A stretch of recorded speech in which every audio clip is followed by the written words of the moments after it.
So hello, today I am going to discuss with you Forest Conservation and Augmentation Bill of 2023. It is an amendment recently introduced in Indian Parliament to the Forest Conservation Act of 1980. I am calling this as a bill and not as an act just because it has been passed by both the houses and yet to be signed by the president. When the bill would be signed by the president, then it will be called an act. So let's start our discussion on the topic. So Forest Conservation Act is just to conserve forest ecosystem of the country.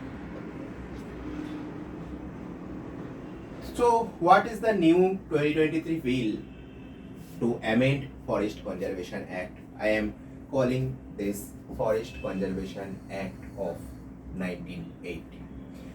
The act was legislated in 1980 to regulate the diversion of forest for construction and mining. After more than 4 decades, the government decided to broaden the horizons of the act and to keep its provisions in tandem with the dynamic changes in the ecological, strategic and economic aspiration of the country. I have quoted this from the ministry's argument when the Environment Ministry proposed to introduce this bill in the House. So the 4 pages act, original act, I am talking about the original act. The act was itself in brief. Even with a preamble and a statement of reasons, the proposed amendments do not run beyond 5 pages. So the bill was very short in nature. And that nature of bill can give scope to several loopholes which can be found later, which can be put as a criticism to this bill. The bill's primary goal is to satisfy the need to fast track projects of strategic importance, national security, public utility within 100 kilometers of the international borders and in left-wing extremism affected area. Left-wing extremism means you all know the Naxalite insurgency affected areas and Maoist insurgency affected areas. Here I am trying to say. But the bill potentially exclude 28% of India's forest. Okay. So 1,97,159 square kilometer of 5,16,630 square kilometer of the forest lie outside the recorded forest areas. So this amount of area is lying outside the recorded forest area means that this amount of area is outside the purview of Forest Conservation Act.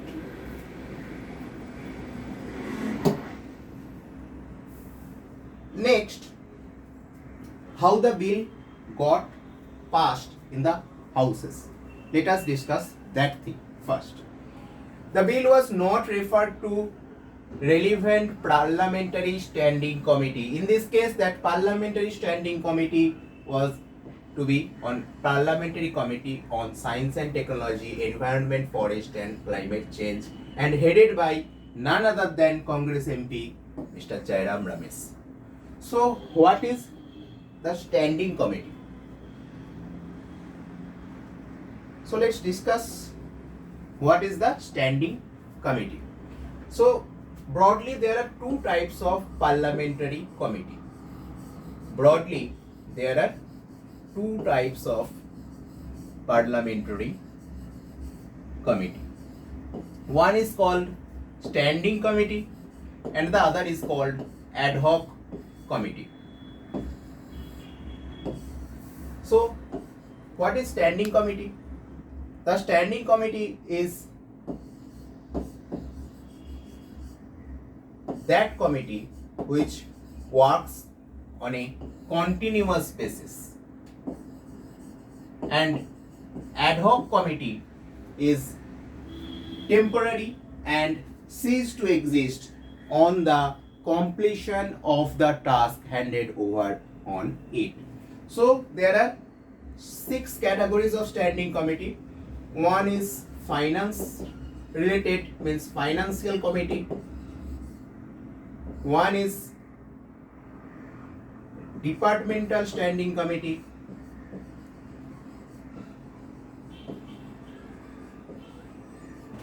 One is committees of inquiry.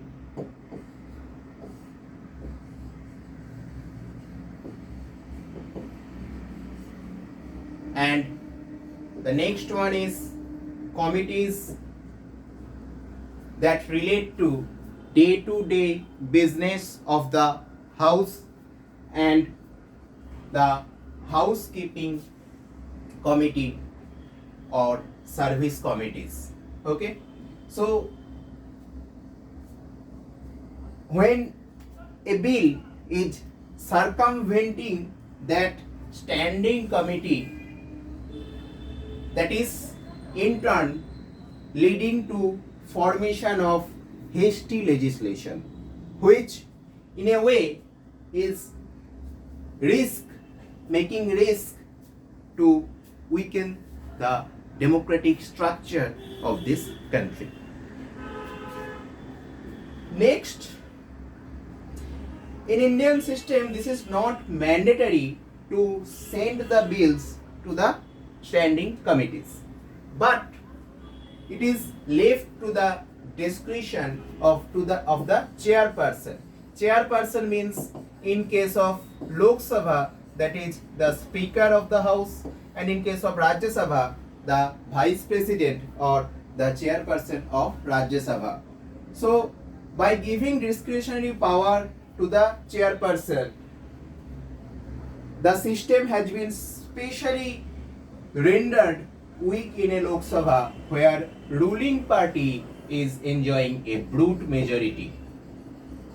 So that majority is enjoyed by the ruling party in the house to pass the bill in a hasty manner. So this is the case.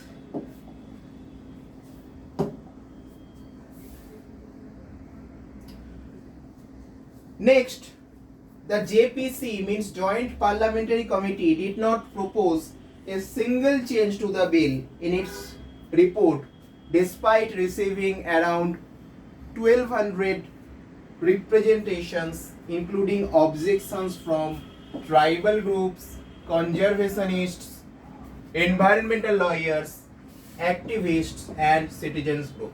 And let's discuss what is this JPC now. The JPC is a joint parliamentary committee which is set up to examine a particular bill presented before the House of the Parliament. The JPC is also called an ad hoc committee, an ad hoc body which is set up for a given period of time to address a specific bill or specific issue in hand. In order to set up JPC, a motion is passed in the one house and supported by the other. Let's say first the motion is passed in Lok Sabha, then the motion should be supported by the Rajya Sabha. Or there is another scope also where the chairperson of Rajya Sabha and Speaker of Lok Sabha can exchange their view and support each other's view to set up a joint parliamentary committee. In that case, a joint parliamentary committee can be formed. So 6 members of JPC itself wrote dissent notes. The Ministry of Tribal Affairs also raised concerns with JPC about the amendment's implication on community rights enshrined in the Forest Rights Act 2006, according to the final Joint Parliamentary Committee report.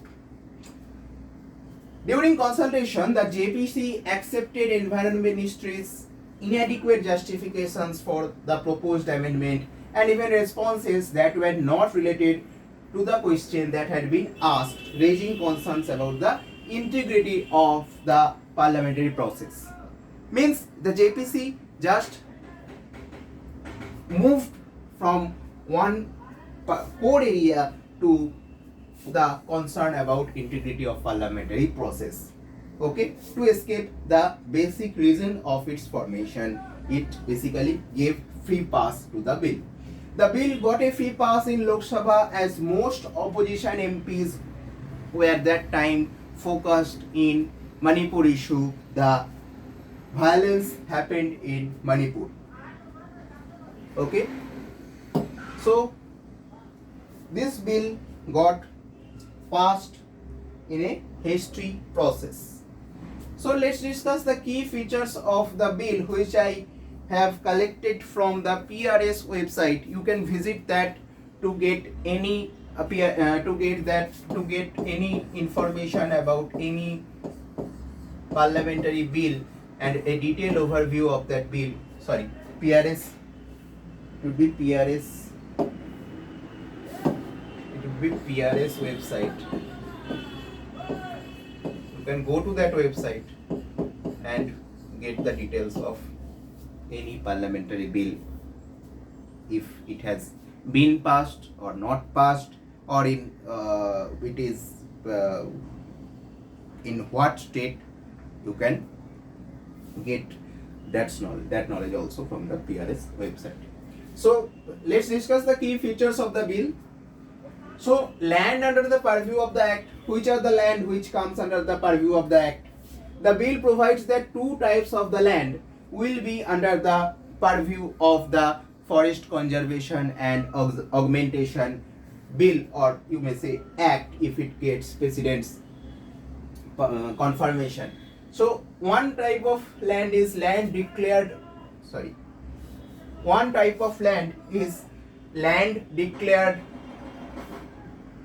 or notified as forest under the Indian Forest Act of 1927 or under any other law. So land declared or notified as forest.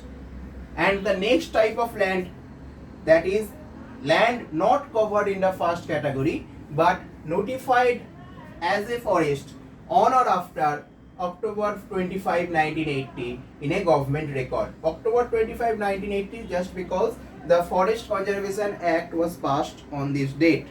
Okay, the 1980 Act. Further, the Act will not apply to land changed from the forest use to non-forest use on or before December 12, 1996 by any authority authorized by a state or UT. Why December 12, 1996? We'll come to that. Okay.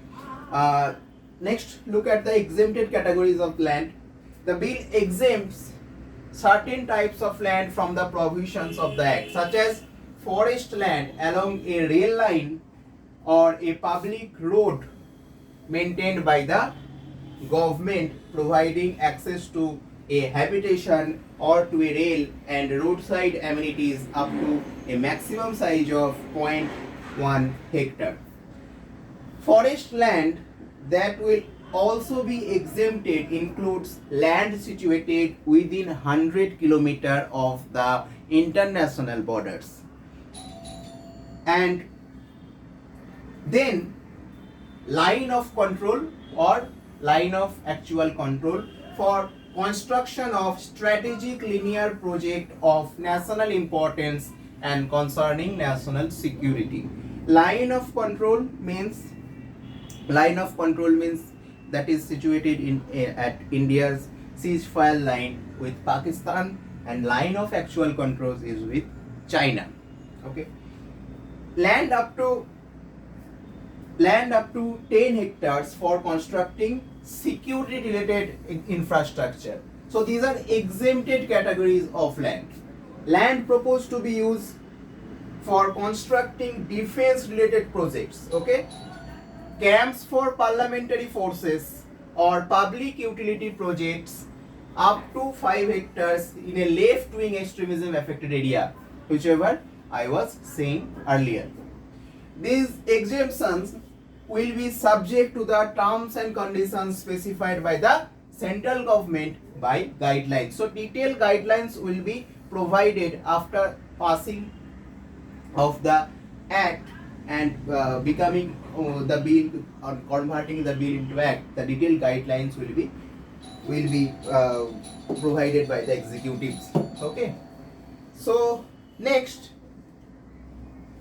assignment of leasing of forest land. Under the act, a state government requires prior approval of the central government to assign forest land to any entity not covered or controlled by the government. In the bill, this condition is extended to all entities, including those owned or controlled by the government. Okay.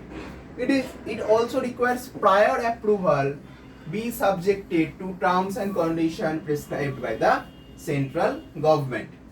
Next, permitted activities in forest land. Which are the permitted activities? Permitted activities, the act restricts the de-reservation of forests or use of forest land for non-forest purposes. Such restrictions may be lifted with the prior approval of central government or union government, you may say.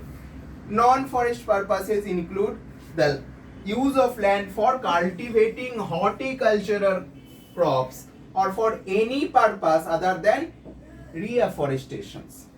The Act specifies certain activities that will be excluded from non-forest purposes, meaning that restrictions on the use of forest land for non-forest purposes will not apply.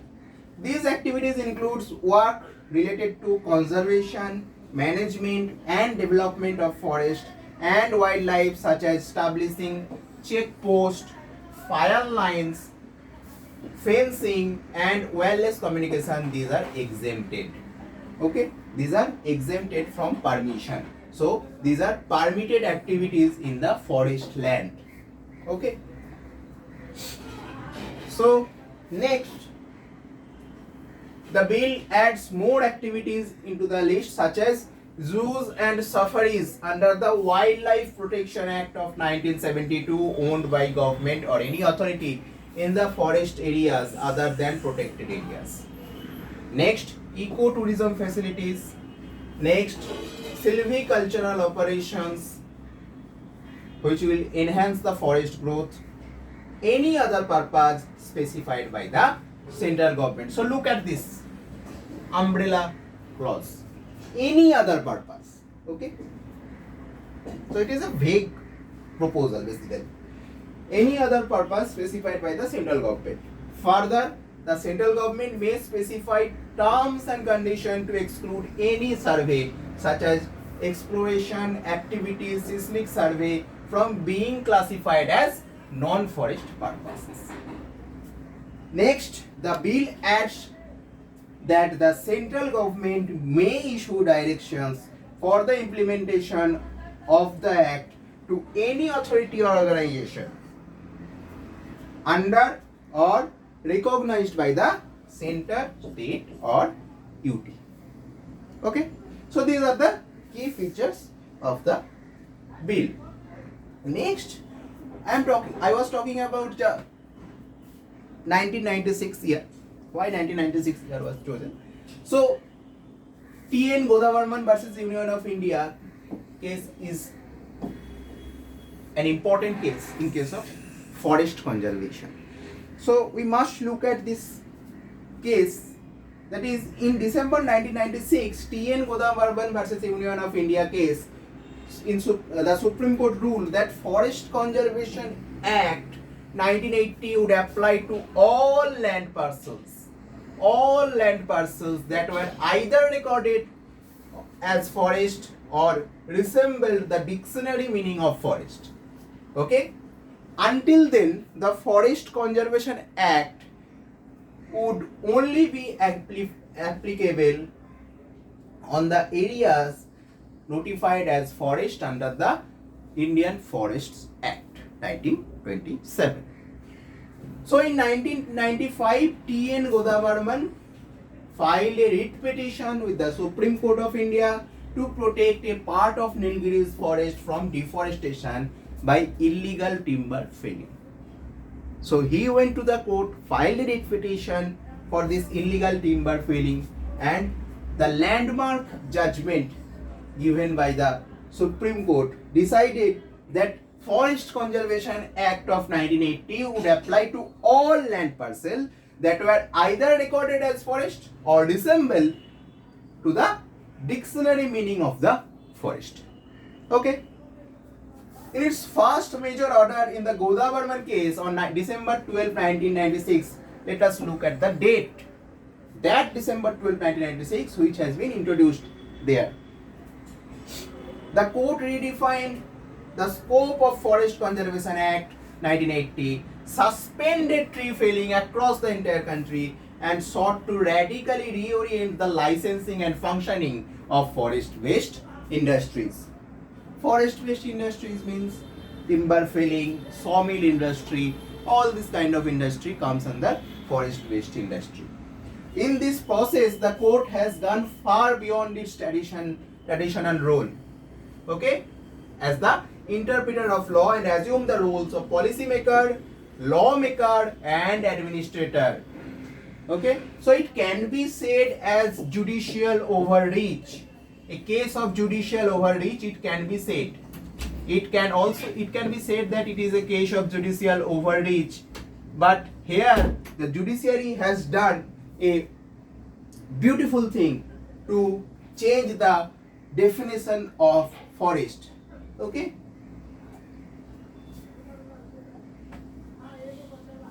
Next, till 1996, the Forest Conservation Act was interpreting the law for the cases at hand. The Supreme Court ordered all such non-forestry activities anywhere in the country that had not received explicit approval from the central government to cease immediately. Okay? The Supreme Court is in the favor of conservation of forests. It also suspended tree felling everywhere except in accordance with the working plans approved by the central government again. It completely banned, with minor exception, tree felling in 3 whole states. Okay? Karnataka and some southern states and parts of 4 other states in the forest-rich northeast. Okay? It ordered sawmills to close not only where a complete ban was directed, but even within 100 kilometers of the radius of Arunachal Pradesh state's boundary. Okay? Finally, it banned any transportations of timber out of the northeastern states. The court's justification for such a dramatic intervention was the critical state of forest cover and the non-responsiveness of government's concern.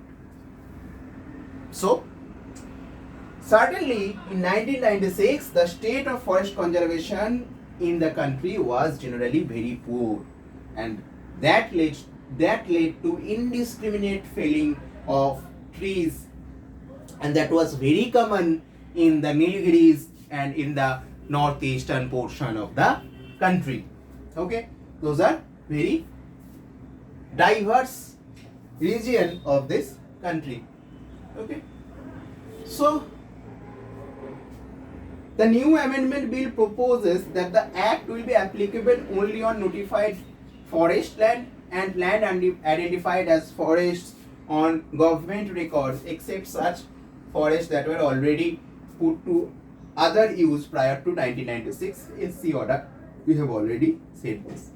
So to numerous objections received by Joint Committee of Parliament (JCP) on the bill, the ministry responded by assuring that amended act would still apply to all unclassified forests that were proposed to be notified, land recorded as forest by even local bodies, that is panchayats or municipal corporations recognized by state governments, and forest-like areas identified by the expert committees set up in pursuance with the 1996 Supreme Court order in T.N. Godavaran case.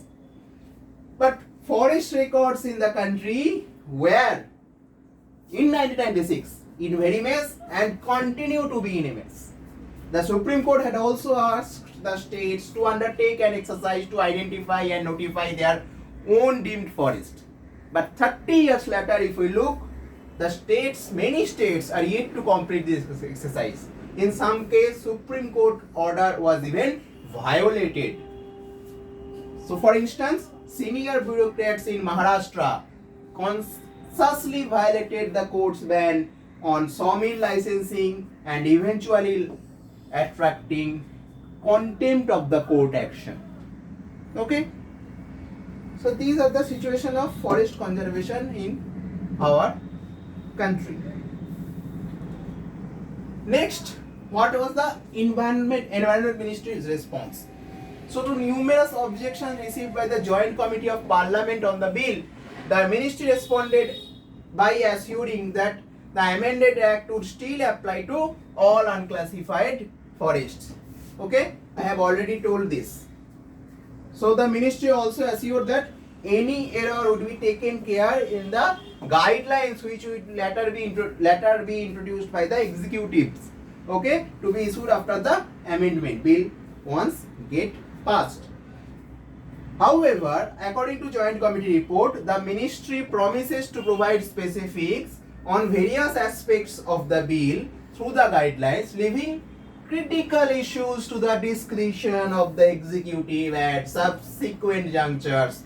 So that creates a scope for misinterpretation and misuse of the law. Okay.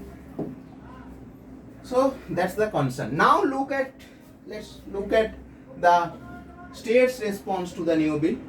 Himachal Pradesh. What Himachal Pradesh said as a response?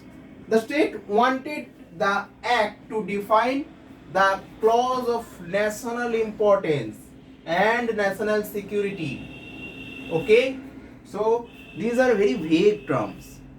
What can the union government do in the matters of national importance, or what matters can be considered as part of national importance or as part of national security? That needs to be specifically mentioned in the bill. And Chhattisgarh wanted to mention explicitly the types of security related infrastructure and user agencies. The ministry said that defense and home ministries would identify qualifying projects. Okay, so it was the ministry's response, Environment Ministry's response.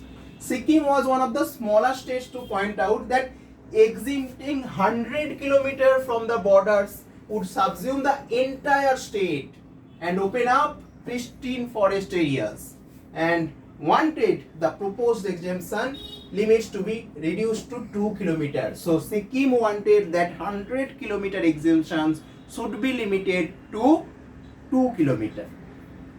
The ministry assured that the exemption would not be for private projects and only government project or defense projects. On the other hand, BRO, that is Border Roads Organization, and Arunachal Pradesh wanted exemption range of 100 km to be increased to 150 km in order to reduce infrastructure differential with China. So these are different perspectives. BRO and Arunachal Pradesh are looking at a different perspective from these three states like Himachal Pradesh, Chhattisgarh or Sikkim. So the ministry clarified that could not give blanket exemption to everything. Mizoram was apprehensive that any activity coming under the definition of linear project by any agency can be taken up mentioning it as a project of national importance. So that's what the Himachal Pradesh also expressed concern about. On national security, as all work in one way or the other are national importance, and any work in states having international borders can be termed by the working agencies of national security. So national security, national importance, these are always vague terms. So what are the specific cases related to national security? These states want these things to be mentioned specifically in the bill. Okay. So these are the states' response. Next, what are the concerns expressed by the experts? An expert who was consulted by the matter by the ministry explained one likely scenario. So once the Forest Conservation Act is no longer applicable on a piece of land, it can be used to raise plantation and compensate for an equivalent area of diverted forest land. So this will incentivize building private land, banks of plantation, and streamline the forest clearance process. So experts are concerned about the text of the bill, the key features of the bill, the areas that stand up to be affected in a significant way. Which are those areas? Basically 40% of the Aravalli range and 95% of Niyamgiri hill range. Next, the renowned ecologist Madhav Gadgil said, nature conservation is unfortunately often an elitist behavior. And in this country, the elites are alienated from the masses. This is the problem, basic problem of this country. And those who aspire to have genuine movement for nature conservation in this country must become one with the common people of the country. Next, a Bhubaneswar-based researcher Manohar Chauhan, who is an expert on the implementation of the Forest Rights Act, who was formerly with UNDP, United Nations Development Program, and currently works with a non-profit foundation for ecological security, did an analysis of land holding the Niyamgiri hill range of Odisha. Niyamgiri hill range is the place where the Dongriya Kond tribe reside, who are one of the 13 particularly vulnerable tribal groups of Odisha, and they fought a historic winning battle to save the Niyamgiri Hills ecology from a bauxite mining operation. They fought till 2013 from 2004 against the Vedanta group, okay, the London-based company. Okay, this showed that 95%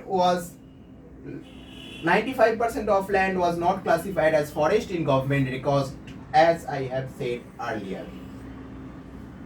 Okay, though large tracts of the forest could be found here. So what would happen to these 95% of land which is not classified as forest in government records? Okay, so these are the concerns expressed by the experts. Next, we have to look at the Niyamgiri Hills issue. So Tushar Das, an independent researcher of Bhubaneswar, said the proposals can lead to excluding large areas of forest that come under the deemed forest category, which tribal and other forest dwelling communities have legal rights over. So these may not be recorded as forest in government records and account for about 66 lakh acres in Odisha. So what will be of these 66 lakh acres in Odisha?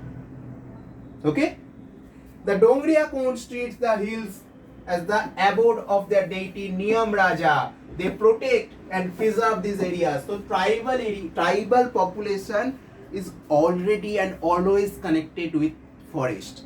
Their lives and livelihood are too much connected with the forest and forest ecosystem.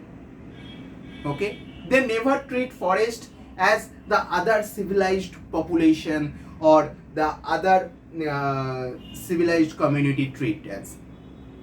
They never use forest to fulfill their greed. They only use forest as much to live their own livelihood. That's all. They don't like to snatch everything from forest, just like the civilized people do. They protect the forest. Okay, that's why we have sacred groves in many parts of this country, in northeast, in middle parts of India, in many parts of this country. And these sacred groves are really, the tribal groups, they devote the sacred groves as their own deity. Okay, so this is the case. In 2013, up to 12 village home to 202 Dongria Kond households voted against a mining proposal in the Nyamgiri hill range situated in Odisha's southwest. The proposal would have aided the London headquarter Vedanta Group, which I was talking about, at Lanjigar in Kalahandi district. Kalahandi and Rayagada district are where the tribe's religious and cultural identity and traditional livelihood opportunities lie. So these are the things we have already mentioned. Okay. So next, again, which are the more concerns associated with the change of the name of Forest Act to the Forest Conservation and Augmentation Act? Stakeholders have pointed out that the bill's exemption could be detrimental to significant forest in the Himalayan, Trans-Himalayan and Northeastern regions. Okay.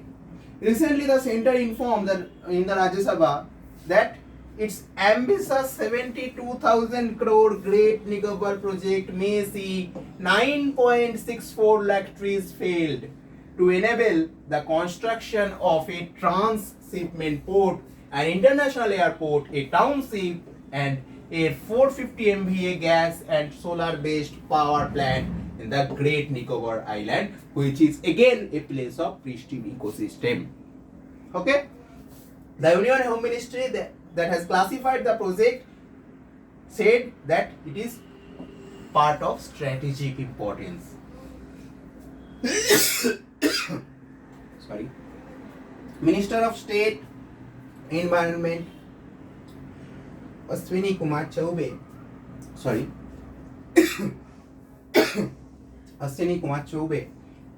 said in lieu of these trees being chopped, compensatory afforestation would be carried out, not in Great Nicobar.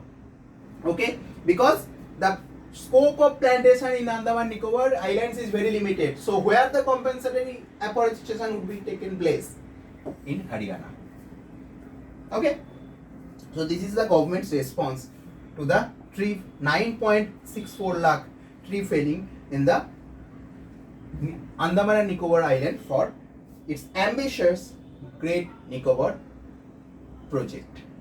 Okay, now look at the way forward. We are towards the end of this topic. So we need to balance somewhere between the forest conservation and economic activities. So it is not clear why the requirement of a case-by-case examination by the central government to determine such a balance is being replaced by a blanket exemption for certain activities such as silvicultural operations, safaris and ecotourism facilities. These activities may help in the economic benefits, economic development, and in case of prospecting for minerals which may lead to mining and may even contribute to the national priorities such as energy securities and industrial growth. There may be need to balance to economic benefits of activities. So this balance must be needed, which should be there between forest conservation and economic activities. Next, it is not clear why there is the purpose of zoo inside the forest. It is not clear why the bill proposed the exemption of zoos from requiring prior approval under the 1980 Act. Okay, the purpose of allowing a zoo inside a forest is not clear. The Supreme Court has remarked that they do not appreciate the necessity of having a zoo inside a tiger reserve or national parks. Okay, this was in the context of National Tiger Conservation Authority (NTCA) granting permission for allowing tiger safaris within tiger reserves and national parks. The idea of such tiger reserves at national park is that such fauna resides in the natural habitats and not in artificial environment. So here I am ending my discussion. Before that, I need to say something. So this bill was introduced in the Parliament, and before the introduction of the bill, the ministry responded that this bill will help India to achieve its 2070 zero carbon emission goal, which was proposed by India in the Glasgow summit. So basically there are so many concerns about the specifics of the bill, and that things need to be cleared. The more the bill will be cleared, the more detailed guidelines will be issued by the government, the more it would be better to violate the law, to exempt any portion of the law, to discover or to get any loophole from this law. Okay, thank you so much for attending the session. Have a good day.